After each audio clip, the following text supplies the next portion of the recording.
சிவாய நம. திருச்சிற்றம்பலம்.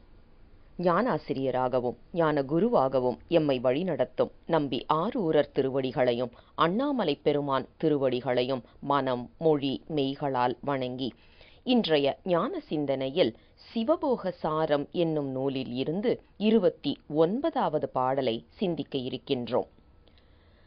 தேசு செறி கமலை செங்கமல பொற்பாதன் பேசு தமிழ்ஞான பிரகாசன் பாசவினை வாட்டினான் மீட்டு நான் வாராவகை அருளை காட்டினான் கூட்டினான் காண். இன்றைய பாடல் பாச நீக்கத்திற்கும் சிவபேறு என்பது அடைவதற்கும் குருநாதர் எப்படி நமக்கு உதவி செய்கின்றார் அல்லது நம் குரு முதல்வர்க்கு எப்படி உதவி செய்தார் அப்படிங்கிற குறிப்பினை நமக்கு சொல்லி அருள் செய்கின்றார். இது அவருக்கு கிடைத்த குருநாதருக்கு மட்டும் அல்ல, நம் குருநாதருக்கும் இதுதான் இந்த பாடல் பொருந்தும் என்பதை நினைவில் வைத்து நாம் படிக்க வேண்டும்.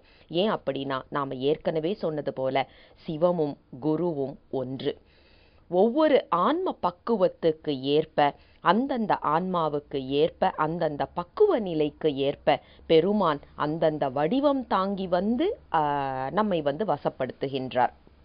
இதை எப்படி நாம் பார்க்கணும் அப்படின்னா, ஒரு யானை, காட்டு யானையை அடக்குவதற்கு பழக்கப்பட்ட யானையை தான் கொண்டு வருவாங்க. அங்கே பழக்கப்பட்ட மானை கொண்டு வர மாட்டாங்க. அப்போ ஒரு யானை வடிவம் தாங்கி தான் பழக்கம் இல்லாத யானையை பழக்கப்படுத்த வேண்டும். அதே போல ஒரு மானை பிடிக்க வேண்டும் என்றால் பழகின ஒரு மானை வைத்துதான் பழக்கம் இல்லாத ஒரு மானை பிடிப்பார்கள். நாயில இருந்து, பூனையிலிருந்து, குரங்குல இருந்து இது எல்லாத்துக்குமே ஒத்து வர்ற ஒரு விஷயம். அப்ப நம்மளுடைய பக்குவ நிலை எப்படி இருக்கோ அதன் பொறுத்து தான் நமக்கு குருநாதரை பெருமான் கொடுப்பார். மறந்துவிடக்கூடாது.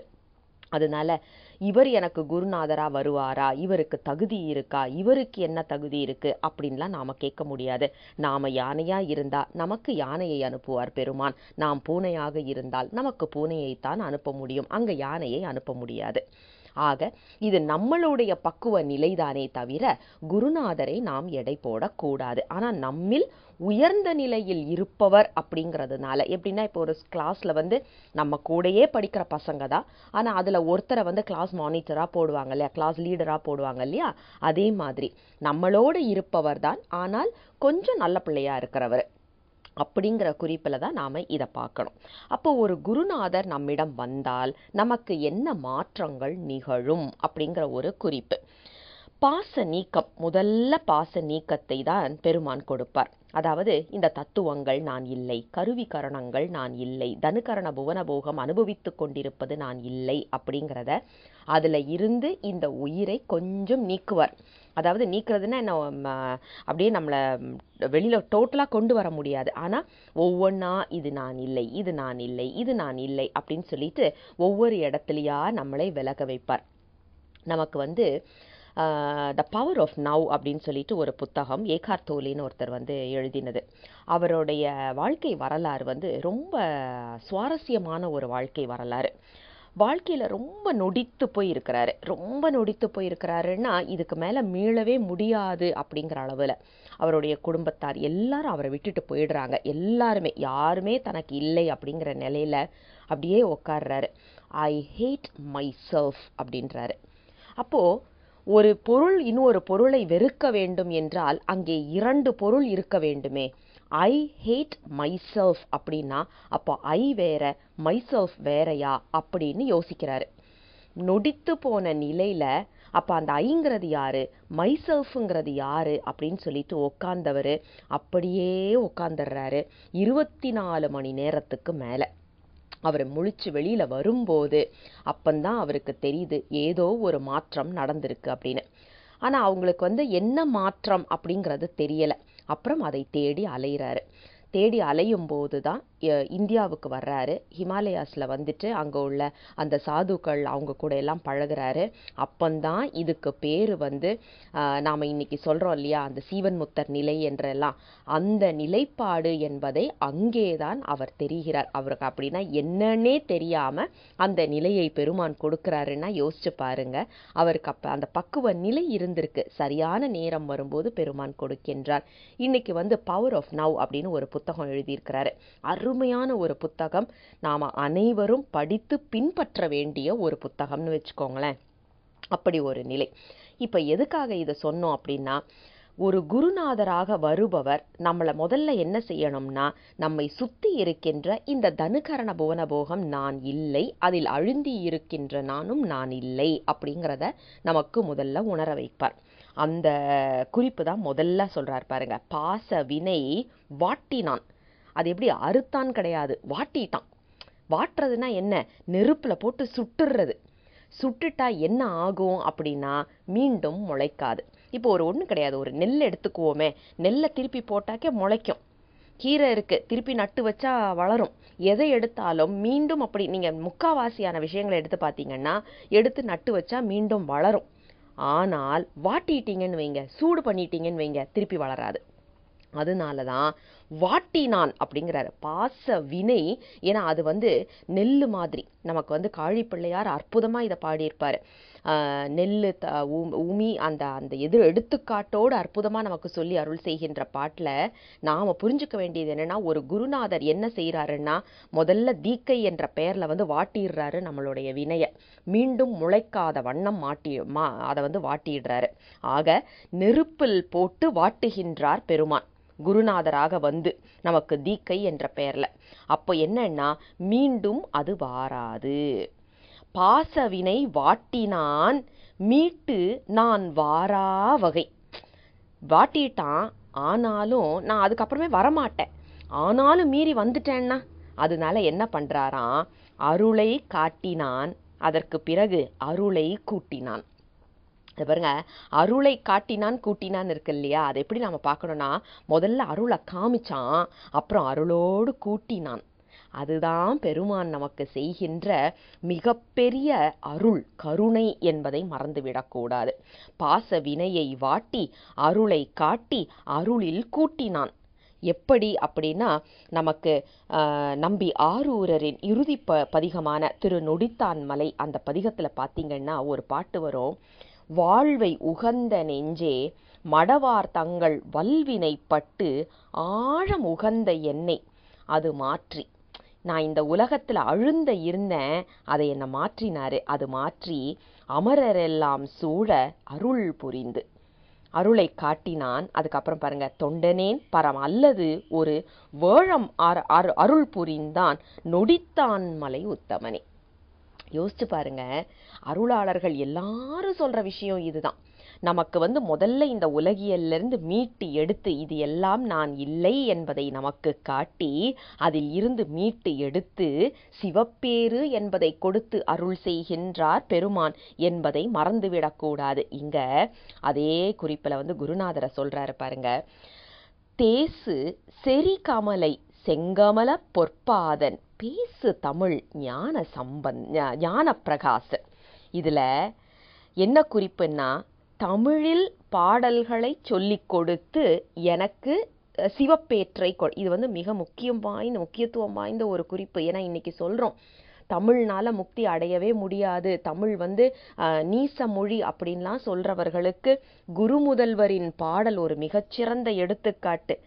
அவருடைய குருநாதர் இவருக்கு என்ன சொல்லியிருக்கிறாரு, தமிழில் தீக்கை கொடுத்து தமிழில் பாடல்களை சொல்லிக் கொடுத்து பாச வினையை வாட்டி அருளை காட்டி அருளை கூட்டி இருக்கின்றார். அப்படின்னா ஒரு வாழ்ந்த ஒருவருடைய ஒரு சான்று நமக்கு கிடைக்கின்றது, தமிழில் வந்து ஒருவருக்கு முக்தி கிடைத்திருக்கின்றது அப்படிங்கிற குறிப்பை மறந்துவிடக்கூடாது. இதுல இன்னொரு சிறப்பு என்னன்னா, இந்த தமிழ் அப்படிங்கிற ஒரு சொல் இருக்கு இல்லையா, அது மிகவும் உயர்ந்த ஒரு சொல். அது ஒரு மொழி மட்டும் கிடையாது. யோசிச்சு பாருங்க, அது ஒருவருடைய பெயராகவும் வைக்கலாம், ஐடென்டிட்டியாகவும் வைக்கலாம்.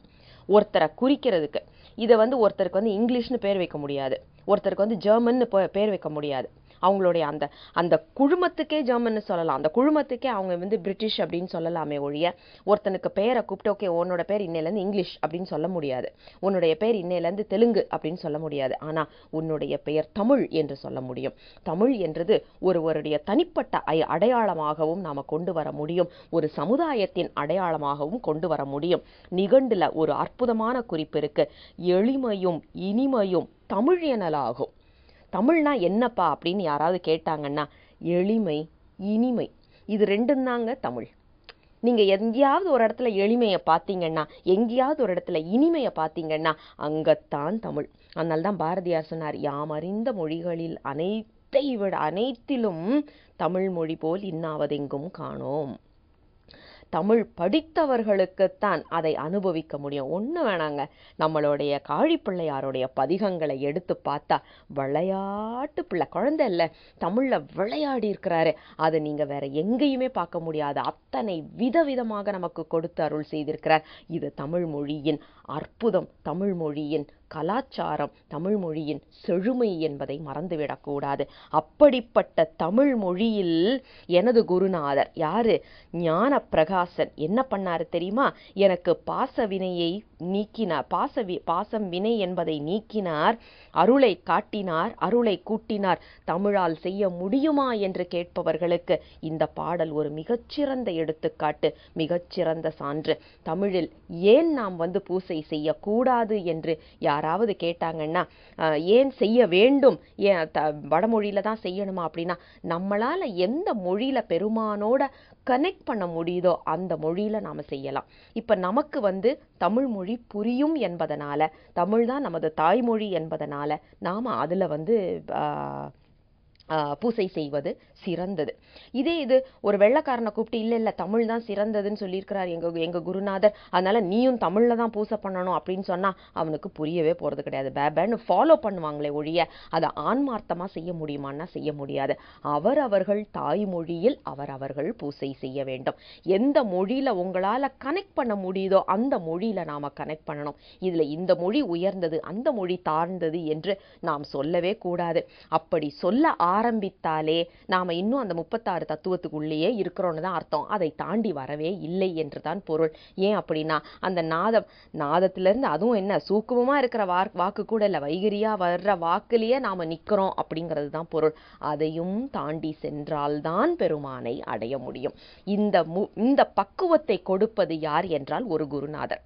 இப்ப நமக்கு ஒரு குருநாதர் வந்துட்டு இந்த மொழியில பண்ணக்கூடாது அந்த மொழியில பண்ணக்கூடாதுன்னு மொழி துவேஷத்தை வந்து நம்மளுக்கு ஊட்டுனாரு அப்படின்னா நாம எந்த அளவுக்கு அடுத்த நிலைக்கு போக முடியும் என்பதை நாமளே யோசிக்க வேண்டியதான். பெருமான் முன்னாடி போய் உட்கார்ந்து இருந்துட்டு, பெருமானே நான் சரியான வழியில போறேனா இல்லையாங்கிறத நீயே எனக்கு பார்த்து அருள் செய் என்று பெருமானிடம் சரணடைய வேண்டுமே ஒழிய நாம வேற எதுவுமே பண்ண முடியாது.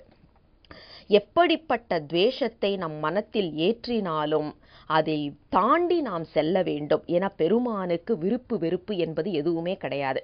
எல்லாத்துமே கருணை தான். அவர் அறக்கருணை செய்கிறாரு, இல்லைன்னா மரக்கருணை செய்கிறாரு, ரெண்டுமே கருணை தான். யோசிச்சு பாருங்க, இவர் வேண்டியவர் அவர் வேண்டாதவர்னு பெருமானுக்கு யாராவது இருக்கா? யாருமே கிடையாது. தப்பு யாரு செய்தாலும் அங்க தண்டனை தான். நம்பி ஆரூரர் தன்னுடைய உயிர் தோழராக இருக்கின்ற நம்பி ஆரூரருக்கும் தண்டனை தான். தனது சரிபாதியாக உடலில் இருக்கின்ற உமையம்மையாக இருந்தாலும் தண்டனை தான். தான் பெற்ற பிள்ளைகளாயிருந்தாலும் தண்டனை தான். மருமகன் மருமகள் யாராயிருந்தாலும் தண்டனை தான். வேண்டியவர் வேண்டாதவர் என்று எந்த ஒரு பாகுபாடும் இல்லாதவன் சிவபெருமான். அவன்கிட்ட போயிட்டு இந்த மொழி வேண்டும் அந்த மொழி வேண்டாம், இந்த பூ வேண்டும் இந்த பூ வேண்டாம், இந்த முறை வேண்டும் அந்த முறை வேண்டாம் அப்படின்னு நாம சொன்னோம் அப்படின்னா நாம இன்னும் அவனுடைய பெயரை சொல்றதுக்கு கூட தகுதி இல்லாதவர்களாக இருக்கின்றோம் என்பதைத்தான் நாம் உணர வேண்டும். ஆக இந்த மொழியை கடந்து, ஏன்னா வாக்கு என்று சொல்லப்படுவதும் நமக்கு இந்த 36 தத்துவத்தில் அடங்கிடுறது தான். அதையும் கடந்து நிற்பவன், சொல்லும் பொருளும் கடந்து நிற்பவன் நம் சிவபெருமான். அதனால அதை தாண்டி செல்லுவதற்கான ஒரு விண்ணப்பத்தை பெருமானின் திருவடிகளுக்கு வைத்தால் அவரே நம்மை சரியான வழியில வழி நடத்திட்டு போவாரு. நமக்கு வேண்டாத ஒன்று காழ்ப்புணர்வு என்பது எப்படிப்பட்ட காழ்ப்புணர்வாக இருந்தாலும் சரி அது நம்மை எங்கேயுமே இட்டு செல்லாது. எப்படிப்பட்ட காழ்ப்புணர்வாக இருந்தாலும் நம்மை பெருமானின் திருவடிகள் சேரவிடாமல் தடுக்கக்கூடியதுதான் அந்த காழ்ப்புணர்வு. அது மொழியாக இருந்தாலும் கலாச்சாரமாக இருந்தாலும் எப்படிப்பட்ட ஒரு காழ்ப்புணர்வாக இருந்தாலும் அதை தாண்டி நாம் சென்றால்தான் பெருமானின் திருவடியை அடைய முடியும் என்ற ஒரு நிலைப்பாட்டினை நாம் கொண்டு வர வேண்டும். அப்படிப்பட்ட ஒரு பாடல் தான் இன்றைய பாடல். தமிழில் எனக்கு என் குருநாதர் நான் புரியும்படி எனக்கு தீக்கை கொடுத்தார். அதனால எனக்கு பாச வினை நீங்கி அருளை காட்டி அருளையும் கூட்டி அதிலேயே அழுந்தி வைத்தார் என்று சொல்லி தனது அனுபவமாக நமக்கு எடுத்துச் சொல்லுகின்ற அற்புதமான பாடல் இந்த 29வது பாடல். தென்னாடுடைய சிவனே போற்றி, எந்நாட்டவர்க்கும் இறைவா போற்றி. சிவசிவ. திருச்சிற்றம்பலம்.